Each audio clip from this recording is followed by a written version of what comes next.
She whirled to face the closed door. Surely fate wouldn't be so cruel. How long are you planning to stay in there? Her stomach dropped at the smooth, crisp voice, one she knew all too well.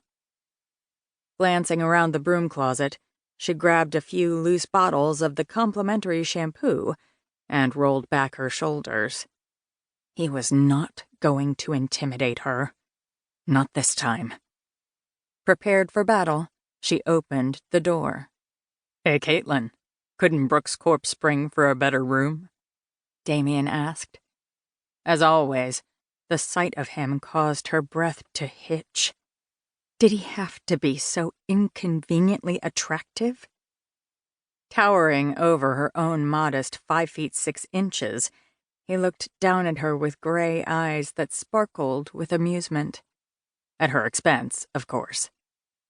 Black hair tousled around his face, in a way her fingers just itched to brush back. And then there was that face. One that haunted her dreams. Or rather, nightmares. Chiseled cheekbones, a strong jaw, and full lips any woman would envy. Kissable lips. If only they belonged to anyone but him. His designer suit fit him to perfection, barely containing the honed body that lay beneath.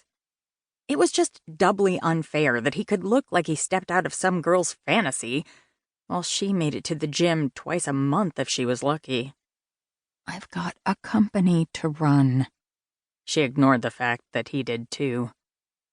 Damien, she said, keeping her voice cool. You must be in the wrong place. Run before someone mistakes you for being interested in self-improvement and drags you into a workshop. A grin split his face as he leaned against the door jamb, crossing his arms. You mean this isn't the Scotch and Sports Conference? I'm devastated. Must have been last week. That explains it. His gaze traveled over her slowly. Might as well stay at this point, though. You've never come to one of these events before. He shrugged. And that means I'm banned for life? People are here to learn. Maybe I am too. She rolled her eyes. I'd believe a hell of a lot before I'd believe that. His eyes cooled. You don't know me as well as you think you do. Please. I've known men like you my whole life. Silver-spooned charmers, willing to rip apart livelihoods with a smile if it moved your stock price up a few points. As opposed to you, a CEO beyond reproach. She stiffened. I think we should probably stay out of each other's way this week. Seems easy enough. I'll make sure to avoid all the broom closets. Her jaw clenched. I needed some extra shampoo, she said, showing him the miniature bottles in her hand.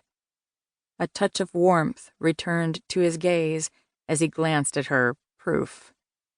Prepare to have your mind blown. They'll bring those to your room if you ask. No need to take up someone's time, she said, lifting her chin. I can take care of myself. Somehow I'm not surprised. Going to let me out? He seemed to consider her words before another slow smile crossed his lips. You might cause me less grief if I locked you in here this week. Please do. I'll enjoy suing you when I get out. With a laugh, he stepped back out of the doorway. Pretending she wasn't affected by him at all, she sailed from the closet and pulled the door shut behind her. Enjoy the conference, she said, wishing she could tell him to go to hell instead. Moving around him, she headed down the hall. Only to find him keeping step with her. Stalking me? She demanded. The elevators are this way. Don't tell me my presence bothers you. Not at all, she lied. It's not like the elevators are far away. Just ignore him. You know, he said as they walked. We're in the same industry, with the same goals. We might have overlapping seminars over the next few days. Just saying.